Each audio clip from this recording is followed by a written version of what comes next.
বাড়িতে যদি মাত্র 5 টাকার সুজি আর একটুখানি দুধ থাকে তাহলেই কিন্তু খুব সহজেই আপনারা বানিয়ে ফেলতে পারবেন এই গরমে কলিজা ঠান্ডা করা দুর্দান্ত স্বাদের সুজির একটা ডেজার্ট কিংবা পুডিং রেসিপি।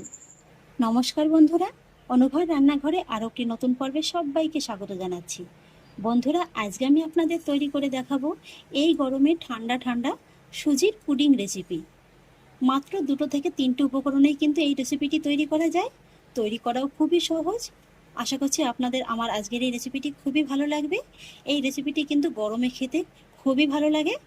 আর সেই জন্য দেখুন বন্ধুরা, শুরুতেই আমি একটা কড়ার মধ্যে নিয়ে নিয়েছি 4 টেবিল চামচ চিনি। আর এবার শুরুতেই গ্যাসের ফ্লেমটাকে মিডিয়াম হাইতে রেখে এই চিনিটাকে কড়ার মধ্যে আমি একটু এইভাবে ছড়িয়ে দেবো। এখানে বন্ধুরা আমি কিন্তু একটা চিনির ক্যারামেল তৈরি করে নেব। আর আপনারা চাইলে কিন্তু এখানে চিনির মধ্যে সামান্য একটু জল দিয়েও ক্যারামেলটা তৈরি করে নিতে পারেন। তবে আজকে আমি কোনো রকমের জল অ্যাড করলাম না। এইভাবে একটু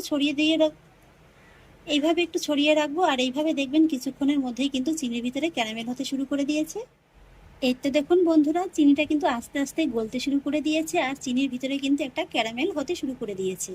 আর ঠিক এই পর্যায়ে কিন্তু চিনিটাকে এইভাবে একটু ভালোভাবে নেড়েচেড়ে মিশিয়ে নিতে হবে।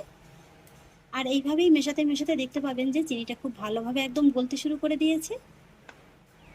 এই তো দেখুন চিনিটা কিন্তু খুব ভালোভাবে গলে গিয়েছে। আর ঠিক এই পর্যায়ে কিন্তু গ্যাসের ফ্লেমটাকে একেবারে কমিয়ে দিয়ে এই ক্যারামেলটাকে আরেকটু সময় নিয়ে একটু রান্না করে নিতে হবে।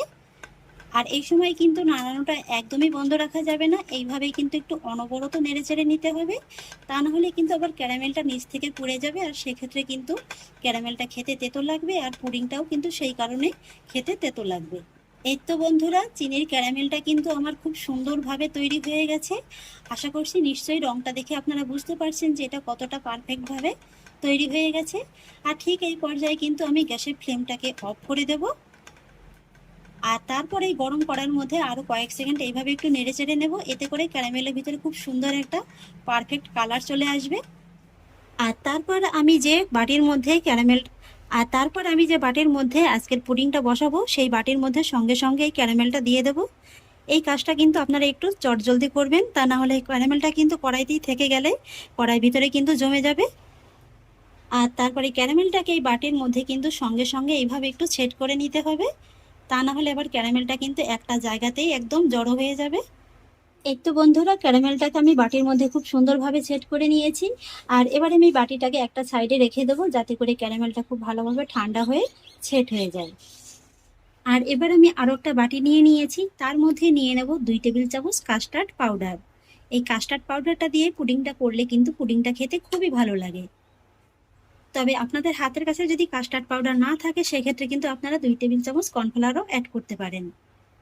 কাস্টার্ড পাউডারটা নিয়ে নেওয়ার পরে এবার আমি এর মধ্যে অ্যাড করব হাফ কাপের মতো নর্মাল তাপমাত্রায় থাকা লিকুইড দুধ। দুধটাকে আমি কাস্টার্ড পাউডারের সঙ্গে খুব ভালোভাবে মিশিয়ে নেব। কাস্টার্ড পাউডারটাও আমি দুধের সঙ্গে খুব ভালোভাবে মিশিয়ে নিয়েছি, একটা সাইডে রেখে দেব। এবার আমি পুডিংয়ের জন্য সুজিটাকে রান্না করে নেব। সেই জন্য গ্যাস ওভেনে আবারও কড়াইটিকে বসিয়ে দিয়েছি। আর তার মধ্যে নিয়ে নেব 1.5 কাপের মতো লিকুইড দুধ। এখানে কিন্তু দুধটা নর্মাল তাপমাত্রায় আছে আর দুধটাকে কিন্তু আমি একবার আগে জাল করে নিয়েছি। আর দুধটা দিয়ে সেই সঙ্গে সঙ্গেই দিয়ে দেবো 4 টেবিল চামচের মতো চিনি। তবে চিনিটা কিন্তু আপনারা আপনাদের স্বাদ অনুযায়ী কম বেশি করে দিতে পারেন। এবার মিডিয়াম ফ্লেমে এই দুধটাকে প্রথমে আমি একবার একটু জাল তুলে একটা বলক তুলে নেব। এই তো দেখুন দুধের মধ্যে কিন্তু খুব সুন্দরভাবে আমি একটা বলক তুলে নিয়েছি। আর এবার আমি গ্যাসের ফ্লেমটাকে একেবারে কমিয়ে দেব। আর তারপরে ফুটন্ত দুধের মধ্যে অ্যাড করব হাফ কাপ সুজি। এখানে আমি কাঁচা সুজিটাই অ্যাড করছি। সুজিটাকে দিয়ে সঙ্গে সঙ্গে কিন্তু একবার দুধের সঙ্গে খুব ভালোভাবে মিশিয়ে নিতে হবে। এইভাবে সঙ্গে সঙ্গে সুজিটাকে না মেশালে কিন্তু সুজির ভিতরে একদম ডেলা ডেলা পেকে থাকবে। আর এইভাবে সুজিটা মেশাতে মেশাতেই দেখতে পাবেন যে সুজিটা খুব সুন্দরভাবে একদম ঘন হতে শুরু করে দিয়েছে। আর এই সময় সুজিটা দেওয়ার পরে যদি আপনাদের মনে হয় যে এটা একটু শক্ত হয়ে গেছে, তাহলে আরও হাফ কাপের মতো দুধ কিন্তু এর ভিতরে অ্যাড করতে পারেন। সুজিটা দেখুন দুধের সঙ্গে আমি মোটামুটি 2 মিনিটের মতো একটু রান্না করে নিয়েছি। এটা কিন্তু আগের থেকে বেশ অনেকটা ঘন হয়ে গেছে। আর ঠিক এই পর্যায়ে এর মধ্যে অ্যাড করতে হবে আগে থেকে দুধের মধ্যে ভিজিয়ে রাখা কাস্টার্ড পাউডারটা। এইভাবে কিন্তু একটু ভালোভাবে নেড়েচেড়ে মিশিয়ে নিতে হবে, যেহেতু এটা খুব সহজেই একদম নিচে বসে যায়। এই দুধটাও আমি সুজির সঙ্গে খুব ভালোভাবে মিশিয়ে নেব।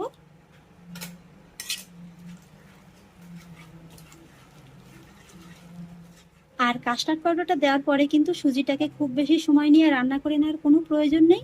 মোটামুটি এই কাস্টার্ড পাউডারটা সুজির সঙ্গে মেশাতে মেশাতে যতটুকু সময় লাগবে ততটুকু সময় নিয়ে একটু রান্না করে নিলেই কিন্তু হয়ে যাবে। কারণ কাস্টার্ড পাউডারটা দেওয়ার সঙ্গে সঙ্গে কিন্তু এই সুজির মিশ্রণটা আরও অনেকটা ঘন হয়ে যাবে। এই যে দেখুন বন্ধুরা, আমি কিন্তু খুব সুন্দরভাবে রান্না করে নিয়েছি। এর থেকে কিন্তু আর খুব বেশি জাল করবো না, তাহলে কিন্তু আবার শক্ত হয়ে যাবে। আর সেক্ষেত্রে কিন্তু পুডিংটাও খেতে ভালো লাগবে না, শক্ত হয়ে যাবে। এবার আমি গ্যাসের ফ্লেমটাকে অফ করে দেব। আর তারপরে এই মিশ্রণটা আগে থেকে যে মোল্ডটা আমি রেডি করে রেখেছিলাম ক্যারামেল দিয়ে, সেই মোল্ডের ভিতরে দিয়ে দেব।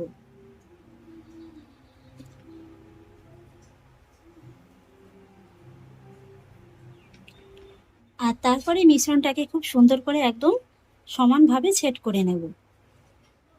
পুডিংটাকে বাটির মধ্যে আমি খুব সুন্দর করে সেট করে নিয়েছি। আর এবার বাটিটাকে এইভাবে একটু আলতো হাতে ধরে ট্যাপ করে নেব। এতে করে ভিতরে যে বাতাসটা থাকে সেটা কিন্তু ভালোভাবে বেরিয়ে যাবে। আর এবার কিন্তু আমি পুডিংটাকে স্টিম করে নেব, আর সেই জন্য একটি কড়াইকে এবার আমি পুডিংটাকে স্টিম করে নেব, আর সেই জন্য একটা কড়ার মধ্যে দিয়ে দিয়েছি বেশ খানিকটা পরিমাণে জল। তার মধ্যে বসিয়ে দেবো একটা স্ট্যান্ড। আর এবার আমি পুডিংয়ের বাটিটাকে স্ট্যান্ডের পরে বসিয়ে দেব। আমি আরেকটু জল দিয়ে দিচ্ছি। জলটা এখানে একটু বেশি করে দিতে হবে, যাতে করে স্ট্যান্ডটা একদম খুব ভালোভাবে জলের ভিতরে ডুবে থাকে। আর তারপরে পুডিংটাকে ঢাকা চাপা দিয়ে একদম কম আঁচে আমি স্টিম করে নেব, মোটামুটি 25 থেকে 30 মিনিটের মতো সময় নিয়ে। ঢাকার মুখে যদি কোনো ছিদ্র থাকে অবশ্যই কিন্তু আটকে দিতে হবে। 30 মিনিট বাদে ফিরে এলাম। এবার ঢাকাটাকে তুলে নিচ্ছি। এই যে বন্ধুরা দেখুন, আমার সুজির পুডিংটা কিন্তু একদম পারফেক্টভাবে তৈরি হয়ে গেছে। এইভাবে একটা আঙুল দিয়ে চেক করে দেখবেন, যদি দেখেন যে আঙুলে কোনোভাবে লেগে যাচ্ছে না, তাহলে বুঝবেন যে পুডিংটা একদম পারফেক্টভাবে তৈরি হয়ে গেছে। আর এবার আমি গ্যাসের ফ্লেমটাকে অফ করে দেব। আর তারপরে এই পুডিংটাকে নর্মাল তাপমাত্রায় এনে তারপরে 1 ঘন্টার মতো নর্মাল ফ্রিজে রেখে দেব। যেহেতু প্রচণ্ড গরম, আর এই গরমে কিন্তু ঠান্ডা ঠান্ডা পুডিং খেতে বেশি ভালো লাগে। তাহলে ফিরে আসছি আবারও 1 ঘন্টা বাদে। ফিরে এলাম 1 ঘন্টা বাদে। এই তো দেখুন বন্ধুরা, সুজির পুডিংটা কিন্তু খুব ভালোভাবে একদম সেট হয়ে গেছে। এই যে দেখুন, হাত দিয়ে কিন্তু একটু টান দিলেই বাটি থেকে খুব সহজে একদম আলাদা হয়ে যাচ্ছে।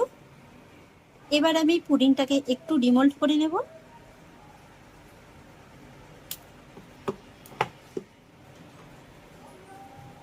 এই তো দেখুন বন্ধুরা, পুডিংটা কত সহজে একদম ডিমোল্ড হয়ে গেল। আর দেখতে দেখুন কতটা লোভনীয় লাগছে, কালারটা দেখুন। এবার আমি আপনাদের পুডিংটা একটু কেটে দেখিয়ে দিচ্ছি যে এটা কতটা সফট হয়েছে।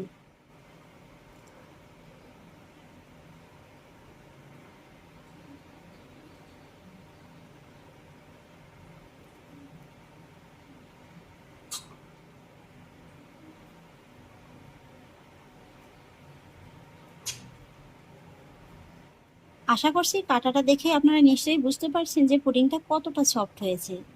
এই প্রচণ্ড গরমে যদি এরকম এক টুকরো পুডিং পাওয়া যায় না, তাহলে যেন মন প্রাণ একেবারে ঠান্ডা হয়ে যায়।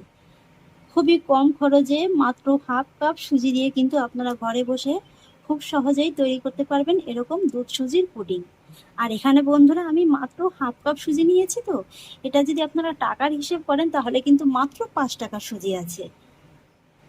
বন্ধুরা, সুজির এই পুডিংটা খেতে এতটাই মজাদার হয় যে আপনারা যদি একবার খান না, বাড়িতে কিন্তু বারবার তৈরি করে খেতে মন চাইবে। এই যে দেখুন বন্ধুরা, পুডিংটার ভিতরটা দেখুন শুধু একবার, দেখতে কতটা অসম্ভব লোভনীয় হয়েছে। তাহলে দেখে নিলাম তো বন্ধুরা, সুজির এই পুডিংটা তৈরি করা কতটা সহজ। বাড়িতে যদি মাত্র 5 টাকার সুজি আর একটুখানি দুধ থাকে, তাহলেই কিন্তু খুব সহজেই আপনারা বানিয়ে ফেলতে পারবেন এই গরমে কলিজা ঠান্ডা করা দুর্দান্ত স্বাদের সুজির একটা ডেজার্ট কিংবা পুডিং রেসিপি। এত অল্প উপকরণে যে এত সুন্দর একটা সুস্বাদু রেসিপি তৈরি করা যায়, আপনারা কিন্তু বাড়িতে তৈরি না করলে বুঝতেই পারবেন না। আর এই যে দেখুন, আমার কাটাটা দেখে নিশ্চয়ই আপনারা বুঝতে পারছেন যে এটা কতটা স্মুথলি একদম কেটে বেরিয়ে আসলো। মুখে দিলেই জাস্ট একেবারে মাখনের মতো মিলিয়ে যাবে। তাহলে আশা করছি বন্ধুরা, আমার আজকের এই রেসিপিটি আপনাদেরও খুব ভালো লেগেছে। যদি ভালো লেগে থাকে তাহলে আমাকে অবশ্যই একটা লাইক এবং কমেন্ট করবেন, সেই সঙ্গে বন্ধুদের সঙ্গে শেয়ার করবেন। আর প্লিজ বন্ধুরা, যদি আমার পরিবারের নতুন সদস্য হয়ে থাকেন তাহলে একটা সাবস্ক্রাইব করে পাশে থাকা বেল আইকনটি প্রেস করে দেবেন। ফিরে আসছি এরকমই পরের অন্য কোনো নতুন রেসিপি নিয়ে। সবাই ভালো থাকুন, সুস্থ থাকুন। ধন্যবাদ।